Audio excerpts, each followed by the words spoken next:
Welcome back to Pace Immigration, paceimmigration.com, talking with John Burke. John, good to see you. Good to see you too, Sean. Could be, I guess, better circumstances in a way. You've been pouring through a lot of paperwork. I've been spending a lot of time hitting the books. I'll bet. We're going to talk today about what used to be known as LMO, or Labor Market Opinions. Now they're known as Labor Missing in Action, I guess, LMIA. Well, I think that's actually the way a lot of us would interpret that. Right. The actual official term is Labor Market Impact Assessment. Labor Market Impact Assessment. John, just really briefly, let's go back for just a second. Maybe people aren't even aware, but the Labor Market Opinion process in a nutshell, what was it, and now what's happened to it? The Labor Market Opinion process is basically the process through which an employer would seek the permission of Employment and Social Development Canada, or Service Canada as it's quite commonly known, to hire a foreign worker to take a particular job. Right. Now, what the basis of the whole labor market opinion process and the new LMIA is really that employment in Canada should be for Canadians first.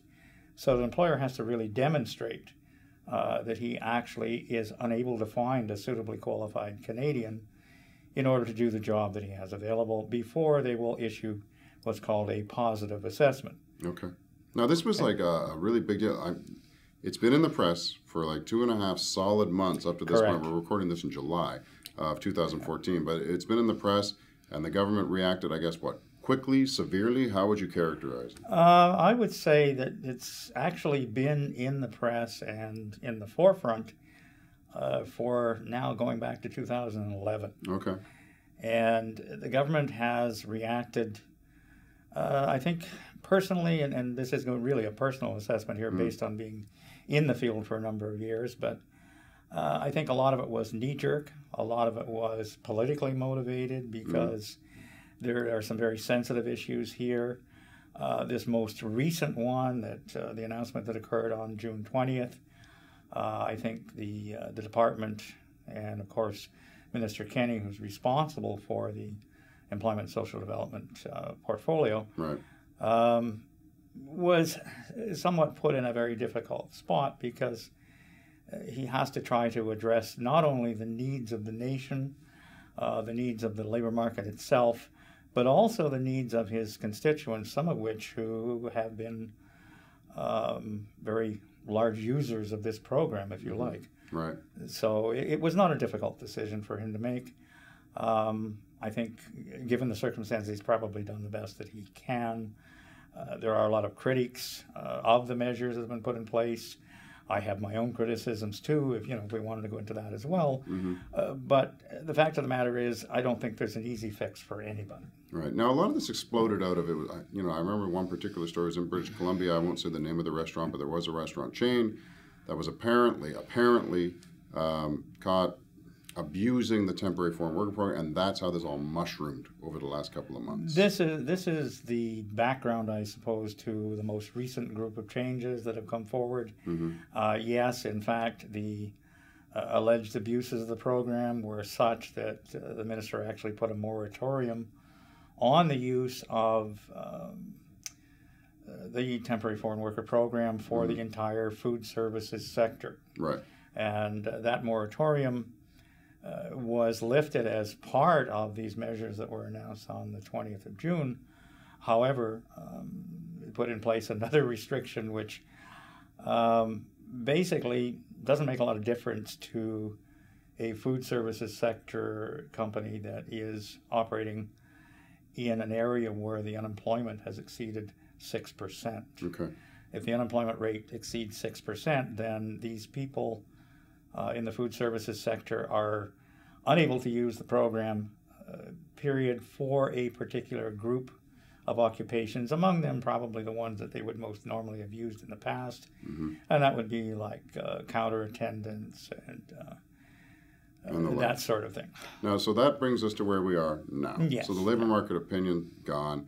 Temporary foreign worker program was put on a moratorium. Now it's for the food services industry. Correct. Now it's back with changes. With changes, and exactly. So Before we came on camera, John was kind enough to condense the library that he's reading over there. I think library is a good word for it. It's a rather thick document. It's quite a bit. Into 5 main points that he wants to make sure that employers and employees understand going forward with the LMIA. So, John, I'm going to start with number 1. Please. The change from skill-based to wage-based, the cap on low-wage temporary foreign worker program, or temporary foreign workers. What's that all about? Okay. Initially, as we discussed, yes, the cap or the change prior to 20th of June, occupations were essentially split by skill level. Okay. You had high skill level and low skill level, for lack of just a simple definition. Those are the two.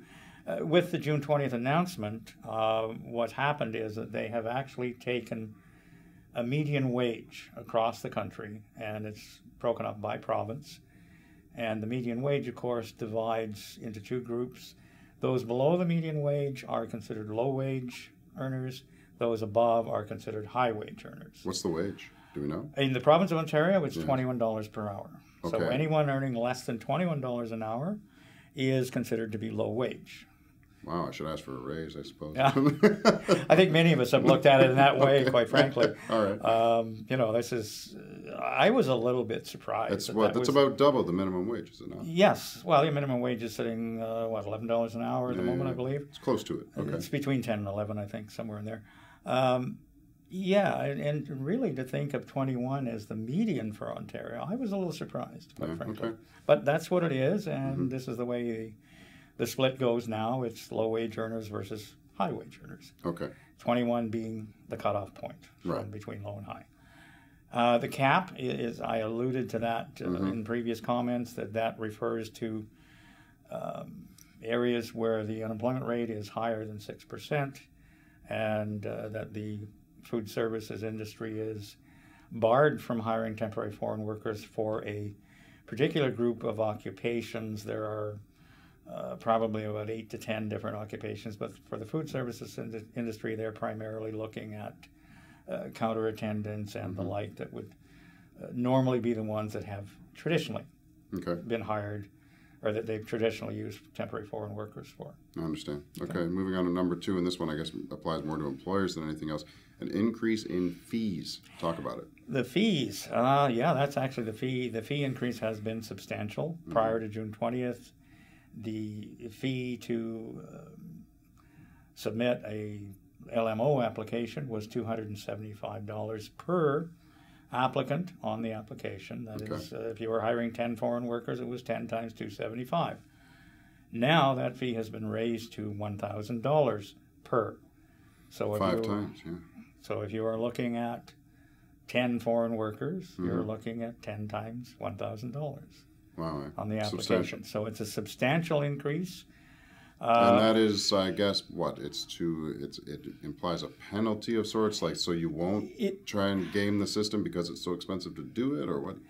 I think, again, it's personal opinion. Sure, go because I believe that the intention here is to really weed out people that have, in fact, well, I guess to use Minister Kenney's words, become dependent, using it as a business model, that their business is actually built around temporary foreign workers, and that's just not an acceptable business model. And I certainly can understand his point of view in putting that forward. So this is really to restrict access. Right. And I think, if you're trying to save money through temporary foreign workers, it's not the way to do it. It's not going to be that way now. I mean, it was bad enough before, because even at $275, it's not that the cost is so much in the fees. The cost of bringing somebody in from another country is substantial. Can be substantial, and so depending on just how you're going about doing this, it could be a very expensive proposition. Right. I think that's something that's lost in there. I mean, I'm neither here nor there. I just listen to what you guys say, and then I put it on the internet. But, the cost of bringing someone over didn't seem all that cheap to me. If someone was using it to try and do things cheaply, it didn't seem like the best way to go about it. I don't know. Well, it's in many respects is not necessarily the best way to go about it. Yeah. I think in many cases that you may have had these people who came in on their own. Some of these people may or may not have been here. I don't know how they sourced some of these lower skilled jobs. I can tell you that certainly in my experience, I have done very few of them in low skilled, and at least in the Ontario area, it's not as widely used in our economy because there doesn't seem to be the same difficulty in getting people to do those jobs. And John is the expert. Just as a ballpark figure, how many LMOs you think you processed in your life? Which side of the fence, Sean? Both sides of the fence. Give me both sides. Just as a ballpark. Oh, top of your head. Several thousand. Several thousand. So he knows what he's talking about. Let's move on. Let's go to lifting of the moratorium. So talk about that. I think we covered that. Well, we did. We touched on that. We talked about lifting the moratorium, that the food service sector has now been allowed to access the temporary foreign worker program again. However, the access is limited by, as I said, the unemployment rate, that if the business is operating in an area where the unemployment rate exceeds 6%, the food services sector is barred from hiring workers in a particular set of occupations. Has that been squared at all with the fact that the unemployment rate can fluctuate? You know what I'm saying? Well, no, I understand, but just as an example, in Ontario for right now, we're running around 7% unemployment. So no chance then for the not right now. Not right now. I mean, if that goes down below 6% under the current rules, yes, it may be possible to access for some of these occupations that are covered. The other thing that's going to come into play is an actual cap on the percentage within the business itself. Now we're talking about individual locations. So if you have, right now, there's a lot of them are running somewhere around the 30% mark of temporary foreign workers. Wow. Now, not so much here in Ontario, but in the areas where the use has been much greater than within this province. You're looking particularly at places like Alberta, like BC, and so on, where the usage of the lower skilled type has been a lot higher than what you've generally seen here in Ontario. Okay. But there is a descending percentage cap. Right now, 30% is really the cap. By next year, the employer is going to have to transition down to 20%. And by 2016, no more than 10%. You know, this is interesting. I mean, so there are some temporary foreign workers who are going to be getting some bad news. You know, if you have to drop down from 30 to 20 to 10, somebody's got to go. Yes, very definitely. Because the duration has also been considerably reduced. It's now the maximum duration that a low-wage worker is able to work is going to be 2 years. And there will be a requirement for the employer to apply for each of those 1 years for a new labor market impact assessment. Which means another $1,000. Which means each time it's $1,000 per worker. Wow. Okay. That's a lot to discuss. You're looking at a lot of different changes, and we're only going to be scratching the surface in our video time here. And this is precisely why we tried to boil it down to the 5 or 6 points. Exactly. Now we're working on. And you're giving seminars and stuff on all this. Yes, I'm doing a seminar for the Immigration Education Alliance people, known as IMEDA, on the 16th of July. That's actually being done right here. Oh, nice. Okay. Yeah. So. Increase number and scope of inspections. This stands to reason. Okay. They're checking up. Yes, and they're going to be checking up even more. In fact, it's estimated that probably 1 in 4 employers will be the subject of a review, an audit, perhaps an on-site review. And the other thing you have to remember here, but if something like that is going on and you happen to have an application in process, that processing is suspended until such time as the results of the review or audit are completed, and they're out. So there's a freeze on you being able to access the program. Well, you really, if you have something in process, it will be suspended until such time as the audit is completed. Okay, and the audit? And as long as the audit finds that you are not guilty of an abuse or, that you haven't You're doing it right. Basically, you're doing it right. And I guess that there's another whole series of things that comes into play with this, because on the application form, the employer is either attesting to or confirming that she will do certain things which actually form the terms and conditions of the issuance of the LMIA and the terms and conditions to which they will be held during any one of these reviews. So it's... what are we talking about here? People are going to be walking in the building, opening, kicking down doors? And, no. There are different ways that people will be selected. I mean, there is a random selection that will be in play, but quite often if someone submits, say, a subsequent LMI request, perhaps to extend one that was already approved in the past, that may well be a flag. That's one indication. If there's a tip, somebody just happens to launch a tip and says, well, I think Joe Blow is abusing the program, or that he's not paying them the money that he said he was going to pay. Because in the current climate with what's going on in the papers and stuff, you can see that tip line even turning into something. Well, hopefully the tip line will be used in a responsible way. Exactly right. Yeah. John, I'm not trying to cut it short, but I think we could probably spend a couple of hours talking about this. But, well, just on that point, the seminar that I'm giving on the 16th is 4 hours long. So, look at that.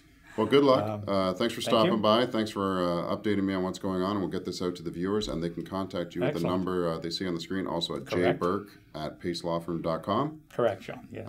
He's the expert. Give him a call, and we'll talk to you soon. Please do. Bye-bye.